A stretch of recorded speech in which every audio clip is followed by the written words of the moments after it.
I'm Greg, and you're listening to Totally Preventable. Totally preventable. Totally preventable. Totally preventable. Totally preventable. Totally preventable. Totally preventable. Hi, Greg. Hey, Polly. How are you? I am okay. Nice Fair day. It Finally is. getting some nice spring weather. Exactly. Rhode Island. So who knows? Could be a rainstorm in about 10 minutes. Could be snowing. Yeah. Never know. Wow. So who we have on today? Well, because we have nice weather, it's only fitting that we have Ava. I'm gonna mess up her last name. No. Give it a shot. Oh. Agudelo. Ava Agudelo from Hope's Harvest. She's gonna talk to us about some opportunities for farmers and volunteers and what they're doing to secure some unused farm fresh food that local farmers have so that people that are a little food insecure can benefit. This is going to be awesome because the program and what they do is outstanding. This is something that I think our listeners are really going to enjoy. Yep, I think it can benefit a whole lot of people, or people can volunteer. A lot of opportunities. Yeah. There's probably a lot of us who are using the Hope's Harvest service that don't even know. Maybe we're using that service. Maybe. So without further ado, today joining us on the Totally Preventable podcast, we have the director of Hope's Harvest, Ava Agudelo. How are you doing today, Ava? Great. Thank you so much for having me. Our pleasure. So we're totally excited. We read a little bit about Hope's Harvest and loved the model. Could you tell us about Hope's Harvest? Yeah, for sure. So Hope's Harvest is a program that started in 2018 to mobilize volunteers to recover surplus food from farms to distribute to hunger relief agencies across the state of Rhode Island. So we do that, which means we recruit volunteers, we get them all set up in our system, we train them, we make sure they know what they need to go out into the field. We work closely with farmers to find out when they have product available in the field that they're not going to be able to sell for one reason or another.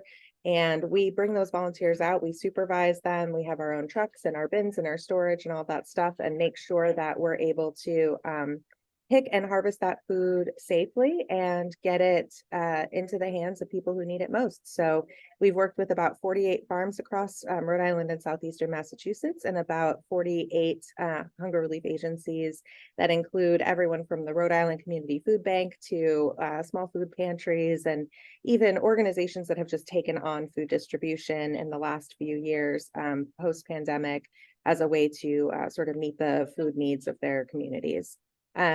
And recently we've also started doing a couple other things. We forward contract with farms to grow food specifically for hunger relief.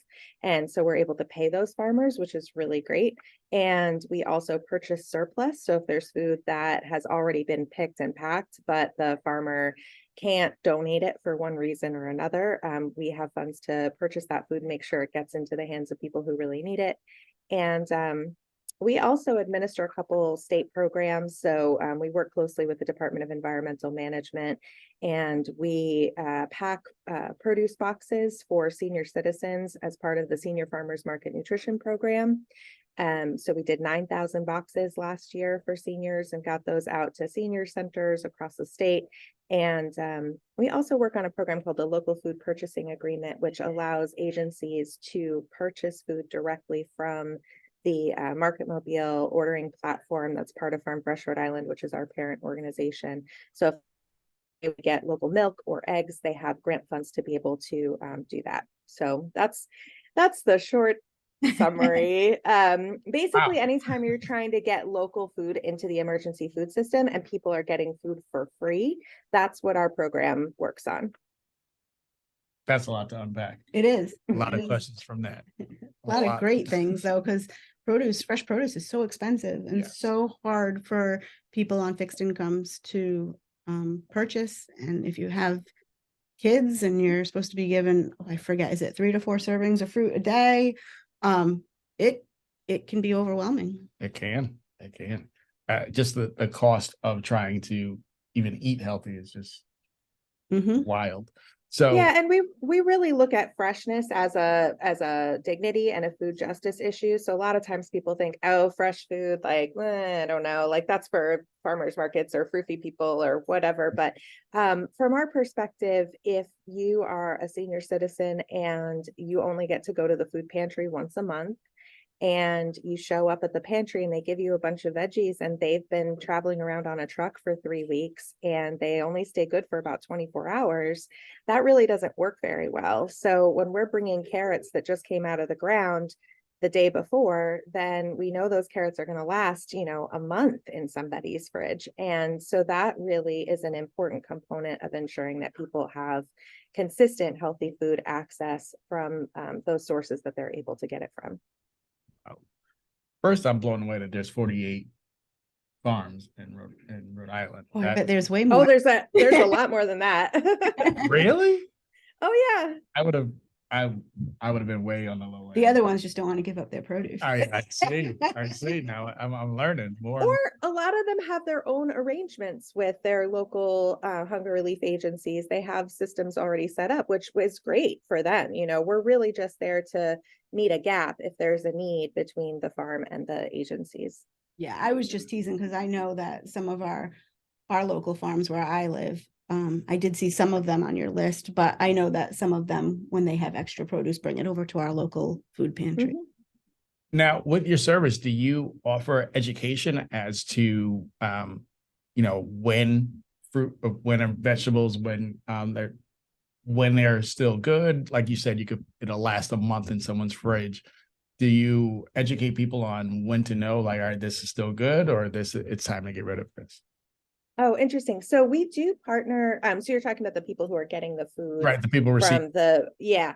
So we partner with URI SNAP Ed, which is a really amazing program that does a lot of nutrition education for folks who are getting supplemental nutrition assistance benefits, food stamp program. So SNAP Ed URI will give us handouts that a lot of the agencies use about safe and healthy preparations of different types of foods that people might not be accustomed to. And so there's an opportunity for education there.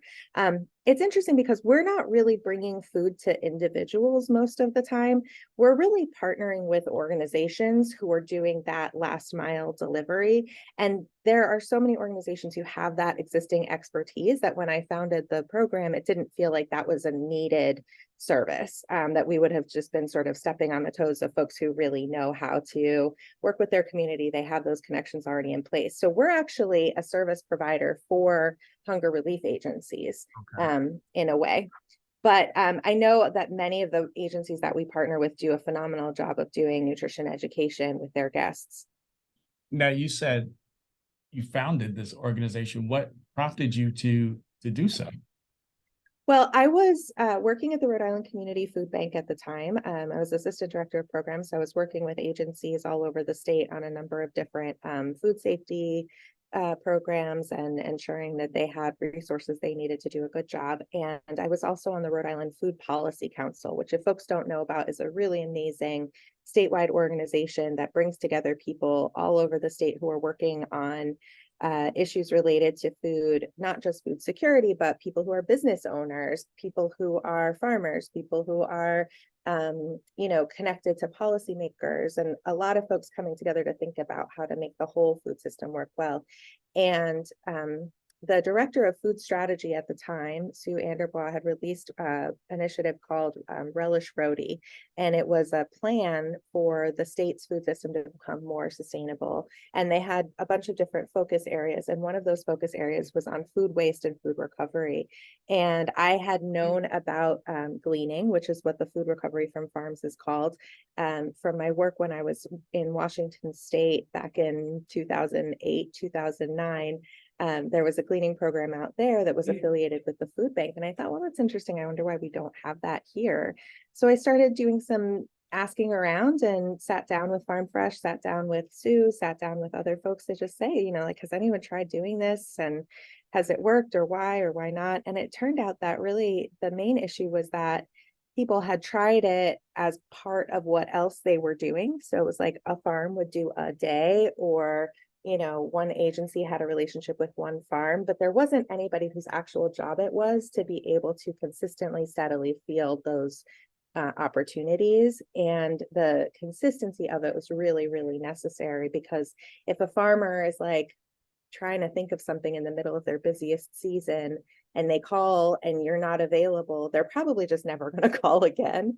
And so you really have to be able to show up. So it really just needed to be somebody's job. And I think that's the case for a lot of initiatives, is that a lot of people are like, oh, we need it, I'm going to do it as part of my other full-time or 2 full-time jobs that I already have, particularly in the nonprofit sector. And, people have jobs, they're working hard. Farmers have a job that's growing food, and agencies have a job that's giving the food away. So they really just needed that support. So yeah, that's that. And then actually, we're incredibly blessed to receive the Rhode Island Foundation's Carter Fellowship for Entrepreneurial Innovation right at the very beginning. So that was some core funding for the first 4 years of the program, and that really made it all possible. Awesome. That's wonderful. I think the Carters might be from my town. I read that and I was like, I think they're Oh yeah. yeah. Now I heard you say something about SNAP. So SNAP is the new equivalent to food stamps, correct? Is Correct. that for people that and WIC is different. That's for pregnant moms and Women, infants, and children. Thank you. Mhm. But I read somewhere that you do some kind of 1-for-1 at your farmers market. Is that true? Is that yeah? So that's the food access program at Farm Fresh, and they do the bonus bucks program, which is really awesome. And basically, if people have food stamp benefits, they can come to the farmers market, and when they swipe their card, they get the value that they swipe for plus a 1-to-1 match for fruits and vegetables at the farmers market. So they'll get a handful of coins, and those coins will be usable at the vendors at the farmers market so that they can buy twice as much product as they would have been able to otherwise. And that's a program that happens in different variations all across the country. Farm Fresh is really one of the first organizations that piloted that model way back when, and now actually helps to support that program regionally with federal grants, and works with New Hampshire and Maine on administering those types of programs at farmers markets. So it's a really, really great program, and the usage of that program has gone up quite a bit since the pandemic started. So there's definitely a lot of demand for that. That's awesome. When so I have 4 children. When my youngest was born, I was on WIC. As a farmer, like, we didn't make a lot of money. We could only eat so many tomatoes, but the amount of chickpeas, carrots, and peanut butter that we were consuming was crazy. I would have loved some bonus bucks to be able to get some fresh corn or lettuce or something. That's really terrific, and just improves everybody's health and well-being. I mean, it's amazing. Yeah, absolutely. What constitutes surplus for a farm? Is it just like, to give people an idea? I know some people are going to think, oh, we're only getting the ugly vegetables that they can't sell, or whatever the case may be. What constitutes a surplus? Yeah, it's interesting. People do think that, and that's often not the case. So we sometimes have a challenge with our volunteers who will come out and they're so excited about taking, what they call second or B grade fruits or vegetables. And we often have to tell them, hey, there's so much out here that's actually perfect that we don't even have to take the B grade. We can really just take what's left out in the field that is unmarred in any way. But a lot of times what will happen, for example, butternut squash in the fall is, the farmer will go through the field and will take everything that you're used to seeing in the grocery store. So whatever is sort of the perfect size or shape for a butternut squash, right? Like your typical, if it was on a picture on a magazine or something, butternut squash. That's not how nature works. Things don't actually grow like that. So we get some of the like weird butternut squash where it's like, two heads, or like the stem's a little bit short, or it's just the farmer knows they can't sell that to their wholesale markets, or they can't, people don't want that at the farm stand because they're sort of expecting something that looks a particular way. So still totally edible, still, perfectly shaped or whatever, and delicious, and nutritious and all of that, just not our typical what we think it would look like. Occasionally we'll have stuff that has like a little bit of damage. So like maybe a groundhog gave it a little scratch and then it healed over, so it's still sealed. What we don't take is anything that is moldy or soft, or has basically anything you would look at the store and be like, ooh, I don't want that. Because we really respect the dignity of the people who are getting food at the food pantry, and we want to make sure that we're not giving them anything that we wouldn't eat in our own homes. And when I say we have a problem with the volunteers, a lot of times the volunteers are like, I'd eat that. I'll just cut it off. It's fine. I don't care. And we're like, great, you make that choice for you. We're not going to make that choice for anybody at a pantry. So, maybe a little bit of like a beetle took a little nibble off of a like a kale stem or something like that. But for the most part, it's perfect. And then with apples, like in the fall, sometimes they'll be a little soft, maybe better for baking or better for making sauce or something like that. But really, for the most part, it's very high quality product, particularly because it's fresh and particularly because it's local. I like to use an example of a farm that we work with that's a mid-scale farm. They do quite a lot of volume, and they have a farm stand that's very famous for corn, and they have these big, gorgeous ears of corn. They're just stunning. Well, on a corn stalk, you usually get 2 to 3 ears of corn. So that first ear that's up at the top is like the big, juicy, beautiful one, right? And then the second one down is still basically like what you'd get then at like a grocery store, right? And it's still food, it's still delicious, it's still nutritious. It's just not like the spectacular, like local farm, like gorgeous corn ear, whatever. So that's kind of how we think about it. It's like, it's still food, right? You'd still feed it to someone you loved. That is awesome. Do you have any farming in your history?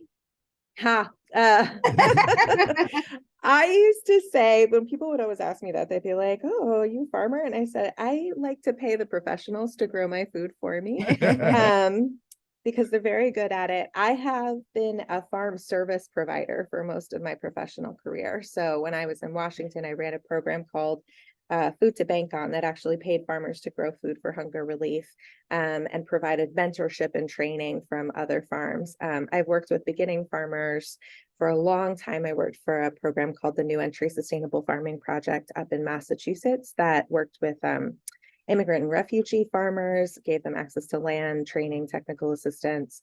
So I know a lot about farming, but I have never tried to be a farmer myself. I have an unreasonably large garden in my backyard that gets horribly neglected. And I had some chickens. They're expensive. So I have like utmost respect for people who grow food, and I really want to see them be successful. So, yeah.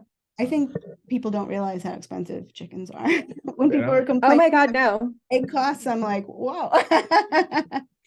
that feed is pricey. Yep. Yeah. Especially if you're doing it right, Wow. not making junk. But so our editor has asked me, the one question he wanted me to ask you is, do you have any internship opportunities at Hope's Harbor? We absolutely have internship opportunities. We like to partner with local colleges and universities, of which there are many. Yeah. We also utilize the AmeriCorps program quite a lot. So we have seasonal AmeriCorps positions during the summer. We have direct service positions, and we have full year AmeriCorps Vista positions that are often available. So those are on our website. Folks can go check out farmfreshri.org under the About section. There's job opportunities listed there. We're in prime hiring season right now, actually, for the growing season. And Hope's Harvest actually brings on seasonal harvest associates at times, because we're a staff of 3 to 4 during the winter, and then up to 6 during the growing season, because there's just, the old adage, make hay while the sun shines. We got to make sure that we're out there while the food's growing, because if we don't get it, it goes away. Right. I love this program on so many levels, like Yeah. as a farmer and as former farmer, and as a recipient of WIC at one point, and having kids and working in public, like I just love this program. Well, one thing I really love to share from the farmer perspective, or thinking about it, how we think about the farmer perspective. I was really blessed to be able to participate in some discussion groups with Temple Beth El a few years ago, and there's mention of gleaning in the Old Testament in the book of Ruth. So this idea is really thousands of years old, and we took some time and we looked at the Torah, which is the guidance on how you actually implement the things that you're supposed to do. And I will tell you, the rules on how to make gleaning a thing were pretty much the same as how we operate things now. And the most important thing was that the farmer just has to grow extra and leave it and not do anything else. It's not the farmer's responsibility to do anything else but grow the food. And I really love that, because I felt like it's like 5,000 years ago, farmers were busy. In this year, 2022, farmers are still busy. And you have to respect that and say, if we that's your role, is to make sure that there's enough. And then we can come out and make it as easy as possible for you to be generous in that way and make a contribution in that way. So that's how I see this program and our role. Is because people would question at the beginning, they'd be like, well, why would a farmer even want to do that? And it's like, of course farmers want to do that. Of course they do. They also just have to be so pragmatic about their business and be really thoughtful about where they're putting resources and energy. And every farmer that really finally started participating and got it and was like, oh, I really don't have to do anything, do I? Was just filled with delight that they were able to contribute to their communities in this way. And it's such a joy to be able to step in and make that possible. That's awesome. What is the protocol or procedure for a farm and Hope's Harvest partnership to begin? So farmers usually find out about us. We had done a number of different outreach opportunities through URI Extension, through the Rhode Island Fruit Growers. We spoke to Farm Bureau. We went to Young Farmer Nights and things like that. So farmers sort of hear about us like through the grapevine. And in the beginning of the season, we send out a welcome packet that just has some information about how to get in touch with us, has our contact information.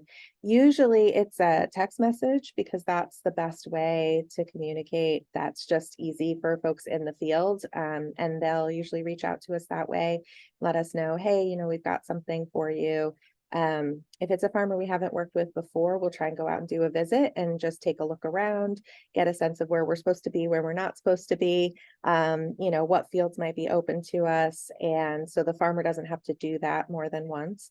And then, usually they'll just send a text to let us know if they've got something, and we'll coordinate with them on a good time to come out, if they're want to be around or don't want to be around, mornings, afternoons, depending on who it is. And sometimes we have to get directions to like some weird backfield somewhere that's, there's no signs, and we're dropping a GPS pin and taking photos and trying to share that with folks. So yeah, that's pretty much it. And then at the end of the season, we let everybody know how much we recovered from their farm. So we keep good records, make sure we know what we took out, how many pounds, so that if they want, they can write that off on their taxes and potentially get a benefit from that. Awesome. And if someone is listening and they're like, oh, I'd love to volunteer, this sounds like a great opportunity, should they just check out your website? Is all the information on there? Yeah, so if you go to hopesharvest.org, which is still an active, it'll send you to Farm Fresh, but send you to our page on the Farm Fresh website, and it'll have a little button where you can click that says, you know, want to be a volunteer. And we have a registration process. The best thing at this time of year is just to sign up for our newsletter. And then when we start getting going with the growing season, everyone usually has to register all over again each year, because sometimes we have a change in guidelines. Obviously, like when COVID was happening, we had special safety things that we were rolling out to folks. So we like to be able to just, you know, on an annual basis, bring all of our volunteers together. And if you sign up for the newsletter, you'll get information about when that happens. Usually we start bringing volunteers out into the field mid-June. And then we go through the end of November. So, and the neat thing about our work is that you don't have to sign up to volunteer on a regular basis. You can just come when you are available. So we send out a weekly newsletter on Saturday mornings that has all of the volunteer opportunities for the coming week. And if you're available, you sign up. If you're not available, you don't sign up. So we have a lot of early retirees who work with us who love that, because, you know, if they want to take 2 weeks and go to Florida, or they want to visit their grandkids or what have you, there's no pressure to be there every week. Although we do have many volunteers who are amazing and come every single week, multiple times a week sometimes. So I think we had over 350 individual volunteers last year, and we have over 2,000 folks on our mailing list now. So yeah, it's really great momentum, and a lot of people hear about it from friends, and, you know, come out with their buddies so that they can, such like a nice social way to hang out too, just like digging your hands in the dirt and chatting with your buds and Yeah, doing some good. Yeah. Mhm. And if people want to donate, if they don't have the time or aren't, that's just not their thing, is there an opportunity to just donate to? Yeah, absolutely. Yep, there's a donate button on the Farm Fresh website, and you can choose Hope's Harvest as like the recipient. So you can choose different programs at Farm Fresh, but you can select us specifically to receive donations, and we love those too. They're so helpful. We got to put gas in the truck. We got to buy liners for the bins. We have to make sure everybody can get paid to be out there in the field. You know, not the volunteers, but our staff work so hard. They're out there loading up after everybody's gone home, and unpacking and driving the big truck around. And so they're amazing. We have a great crew. I have just a small twofold question. What is the average volunteer experience like? So when you volunteer, you get out to the farm, what is that experience like? And what is like the average time commitment for that? Yeah, so each gleaning trip is usually 2 to 3 hours long. We don't ask anyone to be out in the field longer than that, because it's really hard work. And I think it gives people a little bit of a taste, actually, of what it is to be a farm worker, recognizing how grueling it can really be. So we know that they're civilians, and they're not being expected to put in an 8-hour, 9-hour, 12-hour day like a lot of people do in this country. So yeah, 2 to 3 hour shifts. And when a volunteer signs up, they get notification of where to go, what to bring, you know, if it's going to be hot, if it's going to be rainy. We like to just mention to folks, you should bring appropriate footwear, or a raincoat or what have you. And then we meet usually at a designated spot. We'll have 2 trip leaders with the truck, and we'll do a little brief orientation, assuming that not everyone has been there before. And we'll go around, everybody says their name. We usually do a little icebreaker. And then the staff will just explain what it is we're going to be picking. They'll do a demonstration on how to pick properly. So depending on what the crop is, we'll just show everybody, you know, you want to cut it here, or you want to snap it like this. These are too small, these are too big, don't take either of those. And we set up our truck. We have a hand washing station, we have tables, we have all of our bins. So usually the staff is getting the bins ready, and then we give these harvest totes to the volunteers, send them out into the field, make sure they know not to go into the same spot that other folks have gone into already. So we kind of try and space people out. And then folks will fill up their little totes and bring them to us, and we'll pack stuff onto the truck. And then sometimes the staff will, wander around and just check in and see how people are doing, give a little tip on how to harvest, or, say hi and chat. And folks usually are just hanging out. We try and have enough volunteers for each shift that no one has to rush or, push too hard or lift anything they're not comfortable with. We do a lot of team lifting, stuff like that. But we also have jobs for folks who can't lift. We help with the bin packing, things like that. And yeah, it's a nice time. It's usually pretty chill, relaxed, and lots of buzzing bees and flowers and cuteness. Is there an age requirement? Yeah, so typically it's 18 and up, and then 14 and up we've done with parent permission. And then we do also have school groups that come out. We also have workplaces that come out and do like kind of team building type of things. So if we had DEM actually brought a whole bunch of staff out last year and the year before, which was delightful. Or, we have local companies. Newport Restaurant Group is a great sponsor of ours, and they bring out a team kitchen staff a couple times a year, and those folks work hard. Folks who work on the back end in the kitchen really know how to bust it. So we love having those folks out. But we've had folks from like a software security company come out, like it just, all sorts of friends. So the age requirement, if we've got kids coming from school groups, we've had like fourth graders, as long as they're chaperoned by parents. And there's some farms that are better for kids and some farms that are just a little funkier and have, more rusty things lying around. And we try and just make sure we're really gearing the trip towards the audience. So usually in the fall, we'll have more like apple picking on the weekends, which we love to do. And that's great for families. Last year was not a great year for apples. It was the drought made things pretty rough. So yeah, we're hoping this year will be better. I think prevention of an office of prevention people might think that is a good team building activity. I just think this could be.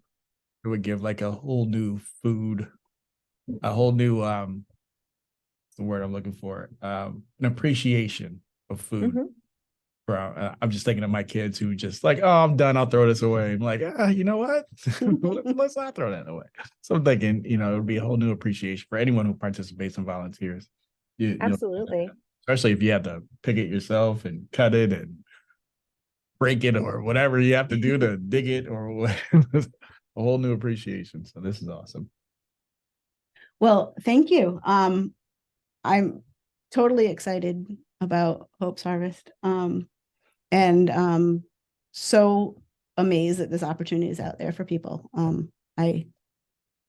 We appreciate you. Thank you. Oh, thanks so much for having me. It's great to be able to talk about what we do. What's that? But you got Polly speechless. She's fumbling her words. That's never happened. I think it happens all the time. She's really excited. It's like everything I love all encompassed. If I ever leave prevention, I'm coming to you. Sounds good. We got a spot for you. All right. Thank you so much. This has been wonderful. My pleasure. Thank you guys. Thank you. I'm Polly, and you've just listened to Totally Preventable. Totally preventable. Totally preventable. Totally preventable. Totally preventable.